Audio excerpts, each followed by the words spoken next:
Today, we move into the explosive 1960s. All that we're going to be talking about with this section is going to take place in the 1960s, and we're going to be dealing with a lot of very diverse topics. We're going to have a little military history, we're going to have a lot of social history, we're going to have a lot of political history. There's going to be a lot of changes in terms of the United States and the relationship to the rest of the world. So there's going to be a lot that's going to be changing here as well. Our sort of main political figures are going to be a couple of presidents known by their initials, which is John F. Kennedy and Lyndon Baines Johnson. But we're also going to have some important figures as well, like Martin Luther King, Malcolm X, other people of the civil rights movement. And so we will talk about all of this in its appropriate context, including the Vietnam War. Right? So we'll get this started here with one of the bookend kind of moments in American history, which is the 1960 presidential election. So coming out of the 1960s, you had Dwight Eisenhower, who was doing extremely well. There was a great deal of peace and prosperity in the United States throughout the 1950s. And so you've got a Republican sitting vice president who's running for the presidency, and that's Richard Nixon. And so it looks like he's got kind of an inside track for victory, because the party that's in power, the Republican Party, things are going well. They can claim credit for it, and Nixon's been there the whole way as the incredibly popular Dwight Eisenhower's vice president. So it looks like you've got the inside track for this kind of thing, right? His opponent, though, is this youthful, sort of conservative, cold warrior, senator from Massachusetts, John F. Kennedy, right? So Kennedy's got to overcome this inherent advantage of semi-incumbency on Nixon. And so what he does is he comes back with this sort of blistering campaign. One of the things that he had to be very, very careful of was, on the one hand, he was trying to convince Americans that they needed to switch from from voting for a Republican to voting for a Democrat. And normally you go about and you criticize the other side. But he understood that Eisenhower, the then sitting president, one, was extremely popular. And so criticizing him may not take him very far. And then two, Eisenhower wasn't actually running. It was Nixon. So you had to be careful, how you criticize this. And the way that he did this was pretty bright. He said that we do have to make some changes, but not because what we're doing now is wrong, but what we could be doing would be better. And so we're also going to see that this is going to close a lot of the ground between him and Richard Nixon. But really, we think that two key events may be what kind of tips the scales in Kennedy's favor. One of these is going to be the first television debate. We're used to this kind of thing now, where the candidates they debate each other, and they do this on TV, they do this on the internet. They're debating each other kind of all the time. But for the first time, we're going to have a presidential debate that's going to take place not on the radio, or as we would have seen prior to the radio, just you would have to read about what they said if you didn't attend it live. This is now going to be on television, and so you're going to couple the video with the audio as well. And if you had talked to people that watched the JFK-Nixon debate, if they've listened to it on the radio and only heard what they said, a lot of people said, I don't know, I think Nixon kind of won. But if you talk to people that watched the debate on television, and by 1960 most people were now watching it on television, a lot of people said that Kennedy won. He looked more presidential, right? Kennedy, for his part, he had gotten with a bunch of television producers, and he said, okay, what do I need to do to make myself look good on TV? And they said, okay, these are the kind of clothes that you need to wear. These are the kind of hand motions you need to make. Don't sway back and forth. Stay dead in the frame. Look the camera in the eye. Wear some makeup so that way you look good on TV. Whereas Nixon didn't really do any of that, and he just kind of looked like a corpse on TV. And Kennedy looked presidential, was what a lot of people said.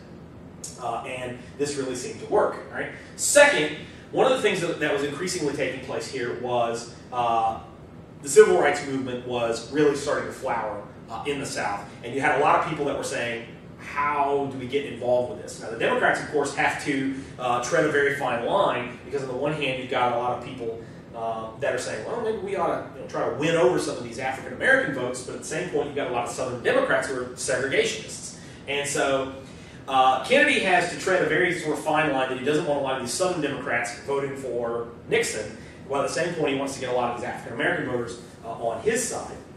So what he does here is Kennedy is going to place some phone calls to judges in Atlanta, and he doesn't ask them to let Martin Luther King out of jail.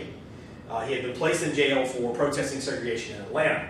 And he also places a consolation call to credit Scott King, but he doesn't ask the judges, oh, you should let this guy out. He says, maybe you guys should think about granting this guy some clemency or something like that. And so he doesn't take a totally confrontational style with them, but at the same point, some people think that this was going to get him a lot of support in the South from Democrats who are glad that he didn't go farther, and then also African Americans that are glad that he did this altogether. And so this is the first television debate. This is a screenshot of what you would have seen on your television screen here in 1960 with what's going on. And this is the breakdown of the electoral map. The actual popular vote is a razor-thin plurality for John F. Kennedy, 49.7% to 49.6%. And the key electorally are votes here in Texas and Illinois, which of course is going to be what's going to put him over the top in terms of the electoral college, right? So he gets himself elected, and he's going to come in and he's going to make a number of changes, all right? Now, one of the changes that Kennedy is going to make is going to be to U.S. defensive policy. And Eisenhower administration had really relied pretty heavily on the threat of sort of nuclear force to deter the Soviets during the Cold War. Kennedy was very much a Cold War kind of guy. He was not, shrinking violet in that regard. But he did want to make some changes in terms of what if we have a problem that a nuke won't solve? We can't just go around nuking like everything. And so as a result of that, he comes up with what was referred to as the flexible response, which is maybe we need to build up the conventional U.S. military to be able to do some things other than just nuking the stew out of our enemies, right? So Kennedy was a Democrat, and as a result of that, a lot of the New Deal programs that were still in existence under Eisenhower are going to see some expansion in terms of education, jobs, insurance. You'll see, for example, special education will really get a lot of attention under the Kennedy administration. He also is the one that's going to create the Peace Corps. These are these U.S. ambassadors that can go out to the third world and help people, get germs out of the water and build bridges and stuff like that, but also serve as sort of unofficial yet official emissaries from the United States. But he also proved to have a streak of conservatism in that he wanted to reduce government regulation of business, and he proposed a series of tax cuts to businesses and individuals to stimulate the economy.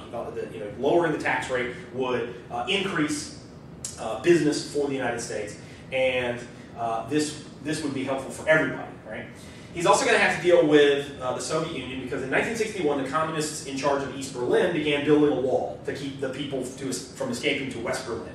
After about 15 years of communist rule, people in East Berlin, the communist-controlled part, realized that communism sucked and it didn't work, and they didn't like it, and they were going to leave.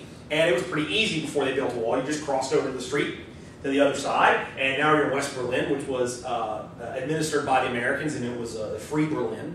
And you could do whatever you wanted, and you didn't have to do what the communists told you to. And so as a result of that, a lot of people were leaving and moving to West Berlin, and this was causing a big problem for the communists because it looked pretty obvious that they were losing this ideological struggle against the United States. So they had to build a wall. They had to build a wall to keep people in. JFK, for his party, went to Berlin to show solidarity with these freedom-loving people, not only in Berlin, but around the world that were resisting communism. JFK's overall main success, though, was in challenging Americans to try to do more, be more, think more, achieve more. All right? One of the examples of this is JFK is really going to kickstart the space program with the goal of putting a man on the moon by 1969. When he makes this speech here in the early 1960s, a lot of people came to us like, oh, how are we going to put somebody on the moon? A lot of the technology that we will need to put somebody on the moon doesn't exist yet. Kennedy's like, just invent it. Just make it. We can do it. And that is going to be one of the major U.S. success stories. They're going to succeed, and they're going to beat the Russians to the moon here in the summer of 1969. So there's John F. Kennedy. He's giving a speech, and he's making a little joke. And Kennedy was a sort of a youthful-looking guy. He was the second youngest person ever to be president. He was the youngest person ever elected president. And he looked like your dad. I mean, if you looked at Eisenhower, his predecessor, or Truman, or FDR, they looked like your grandfather. And a lot of people, boys, they could look at President Kennedy and say, I want to grow up to be like that guy. And so this made a pretty stark change for a lot of people. This is the Berlin Wall that began construction here between East Berlin and West Berlin, right? Cuba, though, that had been taken over by communist forces, here in 1959 becomes this thorn in Kennedy's side, especially after an abortive American-sponsored operation led by these anti-Castro exiles are sent in at the Bay of Pigs, and this fails completely. All right, and they send in these these people that are exiled from Cuba. The United States arms them. They take them down there at the Bay of Pigs, and they go ashore, and they're going to lead this revolution against Castro. Well, the Cuban exiles that are trying to take over the island, they're expecting the United States now to give them like fire support from the ships and fly aircraft over and bomb targets for them. And the United States is like, well, we're not going to do that. We're just going to drop you guys off and wish you guys luck. And so anyway, so Castro's forces are taken by surprise initially, and then they sort of rally and they get after these guys and they defeat them. So on the one hand, the Kennedy administration has a little bit of egg on its face. Hey, we sent some guys down to try to kill you. Sorry. And then, of course, Castro, they've sent people to try to kill me. And so what he decides to do is he gets in touch with the Soviet Union, and he says, hey, the Americans are sending people after me. And if you like the thought of having a communist outpost right here on the doorstep of America, you're going to have to come in and help beef up my defenses. And so the Soviet Union, under Nikita Khrushchev, they were sort of wringing their hands with glee. Yeah, this is terrific, right? This is exactly what we want. And so we've got permission now from the Castro government to bring our military in. But instead of tanks and troops and barricades and machine gun nests and stuff like that to defend the island, they start bringing offensive nuclear missiles and start setting up nuclear missile platforms all throughout Cuba. This is pretty bad because this would threaten the United States with atomization within minutes of a launch. So even if the United States detected a launch of nuclear missiles from Cuba, they wouldn't have enough time to really do anything about it. And so this is an unacceptable course of events. Kennedy is notified by a number of spy planes that are flying over Cuba that, hey, this is what's going on. Kennedy, for his part, goes on national TV, he holds up the pictures, and he says, this is what the Soviets are doing. And he demands publicly on a world stage, hey, you guys have got to remove the missiles. All right? And so for 2 weeks, the world is going to stand with its breath held as nuclear war seems really, really likely. Kennedy orders a blockade of the island of Cuba to prevent any more Russian nukes from reaching the island. And of course, the Russians try to run the blockade. They're going to try to get in there. And you've got these American ships and American planes, and they're coming right after these Russian ships. And Kennedy says that any attack that originates in Cuba, we're going to treat the same as if it had come from Russia. So if the nukes come from Cuba and we get hit, we're going to launch missiles at Russia. So you guys have got to deal with that. Finally, what we're going to see is as Kennedy and Khrushchev are kind of eyeball to eyeball, Khrushchev is going to blink first. He decides to remove the missiles from Cuba, but a lot of people realized that the world had come pretty close to self-destruction. Right? On the one hand, it showed Kennedy's resolve. It also caused the Soviets, though, to start spending more and more of their resources on their military, which, of course, is going to drain their coffers once you start getting here into the 1980s. And so this map gives you an idea. This is Cuba, and this is the length of its medium-range ballistic missiles, which could hit as far away as Dallas or Washington, D.C. And, of course, the intermediate range could go almost all the way to Seattle, Washington, in something like 20 minutes. So this is one of these sites. This is the U-2 spy plane photo that was shown on national television. This is Adlai Stevenson, the special ambassador to the United Nations, confronting the Soviets with this at the United Nations. And he says, hey, this is what you guys are doing. Why don't you tell me, what you're going to do about it? And of course, the Russian ambassador, this isn't a courtroom. I'm not required to answer your questions. You'll get an answer from my government in due course. And then the next delegate, hey, he can have as much of my time as he wants. I'd like to know what's going on too. And so Adlai Stevenson comes up with one of the great lines of all time. Says, well, we're prepared to wait for your answer until hell freezes over. And so all of this is taking place on national television. So there's an American destroyer, there's a Russian cargo ship with nukes in its belly, and then there's an American bomber buzzing low over this Russian ship as it's trying to get to Cuba. So when you say we came close to war, looks like about 100 yards away from it in this regard. Right? So on the domestic front, though, one of the major events that's going to take place across the Kennedy/Johnson years in America is, of course, going to be the American Civil Rights Movement. And to understand a little bit of this, what we're going to see is we're going to have to back up a little bit to the mid to late 1950s. And we're going to go to Montgomery, Alabama. And so we're going to see that in the wake of the Brown versus Board of Education decision that desegregates public schools, we're going to see that there's going to be an overall general push in the African-American community to push for desegregation of everything and to have equal opportunity in society. The flashpoint here is going to come in Montgomery, Alabama, where an African-American woman, Rosa Parks, is going to be on a segregated bus line where whites were supposed to sit in the front, and blacks were supposed to sit in the back, and then if a white patron got on and the bus was full, then he could go and, hey, black people have to get up out of my way. Rosa Parks refused to do so. She was informed by the bus driver, hey, you've got to get up because it's against the law. It's against the law to do what you're doing.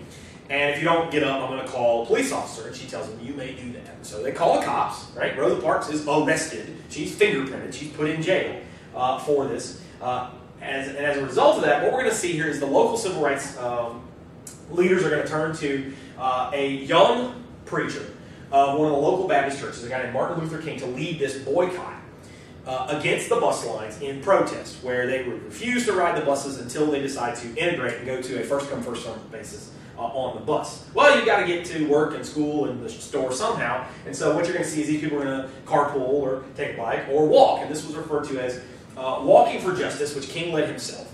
And we're going to see that when faced with the choice of not getting any money or having to integrate the bus lines, it turns out that the number one color that was important to these people was green. And these guys are going to be forced to integrate the bus lines here in Montgomery, Alabama. And what this is going to do now is it's going to take Dr. King and it's going to push him directly to the forefront of the civil rights movement because he has a victory. He has a victory for integration under his belt. And so there's Rosa Parks, and she is being fingerprinted. She is going to jail as a result of that. So these are the protest marches through Montgomery, Alabama that Martin Luther King, his wife Greta Scott King, are going through the streets of Alabama. They're singing songs, they're demanding change, and you'll even notice in the crowd there are a few white Americans that are in support of this cause. And the buses ran empty for a long, long time in Montgomery, Alabama as a result of this boycott. And empty buses equal to empty coffers for bus companies. All right? So when we consider all of the scope of Dr. King's influence on the civil rights movement, it's easy to kind of overblow that, and I don't want to do that. I don't want you to get the idea that sort of everything that happened was kind of Martin Luther King's doing, because there's a lot of people in a lot of places that Dr. King never goes to, and they work for segregation. But we are going to see that Martin Luther King is going to put a pretty strong stamp on the desegregation movement in the South. So when we talk about the civil rights movement, in a lot of ways there's kind of two. There's a Southern civil rights movement, which is Southern, mostly rural or small townish, and is going to be largely successful. And then you're going to see a later 60s version of this, which is going to be Northern or Western and urban, and things aren't going to end quite the same way with that one. So to give us an idea of this, we've got to look at Martin Luther King's style, and of course it's going to be heavily informed by his Christian belief system towards peace and nonviolence. Okay? And so you're going to see that he's going to look at this movement as one that needs to not be a violent overthrow of the system, but a peaceful petitioning for full participation in society. Well, is that going to work? I mean, you just, you do these kind of things and you don't have a sort of a violent overthrow. Will that work? Well, he's looking at what Gandhi had done in India with strikes and boycotts and protest marches and things like that to gain independence for India in the 1950s, and that had worked. So, also you're going to see that MLK wanted to avoid violence out of the simple practical fear that it would lead to mass lynchings in the South. You'd have a lot of dead people in the South. African Americans, even in the South, were a minority, and if it came down to shooting, then there was just going to be a lot of dead people. Right? To this end, what you'll see is Martin Luther King is going to help organize the Southern Christian Leadership Council, the SCLC, nonviolent organization, and SNCC, the Student Nonviolent Coordinating Committee, which would later turn into Student a little bit more violent than its name would imply, Coordinating Committee, once it began protesting the Vietnam War. But initially, these were put together to peacefully protest segregation. To this end, he would do activities like sit-ins, where you sit where you're not supposed to, and you force the police to come and drag you out of the way, and these protest marches in the middle of the street. Now, he led many of these protests himself, even though it often meant that he's going to wind up in jail because they were illegal. They violated the Jim Crow laws of many of these cities. Now, there were a lot of secondary marches that took place here in Birmingham and Montgomery themselves, but these marches, they gained a lot of attention via television media coverage. Right? Now, the most famous of all these was the March on Washington in 1963, where he really defined the whole kind of goal and ethos of the movement. All right?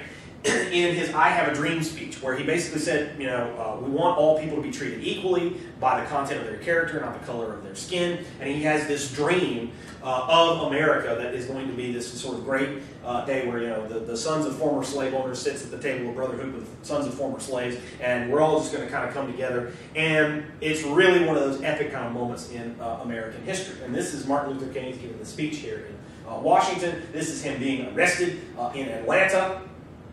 These are these protest marchers in Birmingham, and these guys are being bitten by dogs for marching in the street. They're asking for equal rights, and the cops come after them.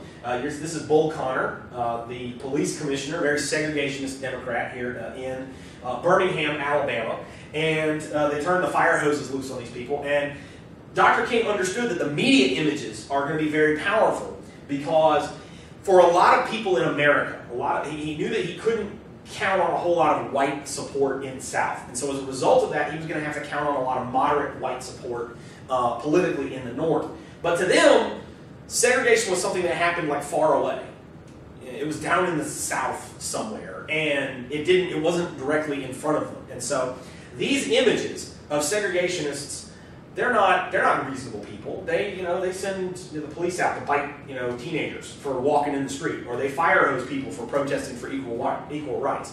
And so this is going to win Dr. King a lot of political support as a result of that. The second day of the Birmingham marches, since a lot of the adults were in jail, they sent the kids out. They sent the kids out to go and protest because, who's going to arrest the kids? Apparently the police in Birmingham will. These little kids are being sent to jail for protesting for equal rights. And of course, images like this on TV and in print media are really going to win a lot of people over to his side. Well, Kennedy has these same political problems in terms of the civil rights movement as Eisenhower. Eisenhower is sometimes criticized as not being active enough. I've seen some historians say no, that Eisenhower was actually pretty active, but he did a lot of it kind of behind the scenes. Kennedy definitely was more active, but also, to be fair to Eisenhower, Kennedy had a lot more activity in front of him that he had to deal with than Eisenhower did. So that just comes from the times. The 60s were much more explosive in terms of civil rights confrontations rather than the 1950s. For example, in 1961, you're going to see a group of students, both white and African American, and they're going to ride these chartered buses through the South. And the idea was this was going to be very much an in-your-face kind of protest to the segregated South. See, we're not segregated, we don't have to have that kind of thing. And so what's going to happen, of course, is the bus is going to get attacked and firebombed. The local police, when the bus is on fire, and then the guys run out of these buses, and then they get beat up by the locals. The local police refuses to act, and Kennedy thus is forced to send in federal marshals to enforce the law. He's also going to send federal troops down to Ole Miss University when a black student named James Meredith wanted to take like a 3-credit summer class, I think, or something like that. He tries to register, and you see an armed mob. They sort of form around the administration building. And so finally, the National Guard comes in, and they are going to have this kind of standoff at Ole Miss until finally James Meredith is allowed to go in and register for this class here. So he's also going to ask Congress to consider a civil rights bill that would ban segregation. He called it a moral issue, but the problem was that the Democrats still had enough votes in the United States Senate to filibuster it. They refused to allow a vote to come onto this. Right? You're going to still see, though, that not just because Martin Luther King takes a peaceful approach, not everybody is going to take a peaceful approach to this, especially on the segregationist side. You're going to have shootings, bombings of black churches. You're going to have some hangings. It's going to be pretty ugly as a result of that. And so this is what happens to the Freedom Riders, right? Their bus is set on fire, and they come running out of the bus because they don't want to be on fire, and then they get beat up by the local thugs. This is James Meredith, and he is being escorted by the National Guard and some federal marshals into the administration building at Ole Miss. And this is one of these bombings that takes place here in Alabama. 4 young black girls were changing clothes in their church after a church function, and then a bomb goes off under it, and it would kill, unfortunately, all 4 of them. Right? Well, whatever John F. Kennedy's plans were for the future, we're never going to know about. Right? We're never going to know what he would have done had he been able to finish out one term and possibly get reelected for a second term, because he's going to be assassinated in November of 1963. He is visiting Dallas, Texas, and he's riding in an open-top car. Kennedy was shot from a high-powered rifle from a building, and he would die shortly thereafter. All right? Now, the authorities, they captured the accused shooter, a guy named Lee Harvey Oswald, but there are a lot of questions that still swirl around the assassination to this day, because shortly thereafter, while they're moving Lee Harvey Oswald from one prison to another, a supposedly disgruntled citizen, Jack Ruby, who is just upset this guy would shoot the president, sneaks in through the crowd, he pulls out a revolver, and he blows Lee Harvey Oswald away. So we never get to really interrogate Lee Harvey Oswald. What was the deal? Did you work with anybody else? So what this looks like to a lot of people is a conspiracy. Right? Now, there were a lot of questions about oddities in the case, all right? And this, of course, prompted a lot of people to come up with alternate theories. Now, the official U.S. inquiry from the Warren Commission goes into this is that Oswald shot JFK. Maybe he didn't act alone. And this, of course, has prompted a lot of conspiracy theorists to come up with some really, really odd stuff as a result of that. So there's John F. Kennedy. This is him riding in the car, obviously before the assassination. And this is what you would have seen in your local newspaper, is about the Kennedy assassination. And this is Lee Harvey Oswald, and he is getting shot by Jack Ruby in one of the sort of iconic images of all of American history. And so he never gets to tell us what's going on. And this is one of the bazillions of books that you guys can find out there everywhere for JFK and this conspiracy theories, and they range from everywhere. That the mafia had John F. Kennedy bumped off to it was Vice President Johnson who wanted to be president. He had him bumped off, and so I found a couple that space aliens came down and had Kennedy shot because he was about to reveal that aliens were real. Why not? If you're interested in this, just go on the internet and search for JFK and conspiracy, and read until you're 90 years old if you want to. Right? Well, regardless of what all was happening with the Kennedy assassination, he did die. And so that makes that Lyndon Baines Johnson the new president of the United States. If you wanted to make the argument that Kennedy was kind of a conservative, I think that you could make that. Not completely. I mean, he still had some big government ideas. Johnson, nobody makes that argument. Johnson is one of the big government liberals of the 20th century, sort of in the same kind of vein as a Woodrow Wilson or Franklin Delano Roosevelt. More importantly, Franklin Delano Roosevelt was LBJ's sort of political idol. He really wanted to have his presidency kind of follow Roosevelt's in much the same way. And so his plan was to create what he called a war on poverty. You still hear to a lot of people this day, oh, it's sad, we're the richest country on earth and there's still poor people around. We ought to do something about that. Well, Lyndon Johnson is president of the United States and he's going to do something about that. So this is going to be one of the components here of what they refer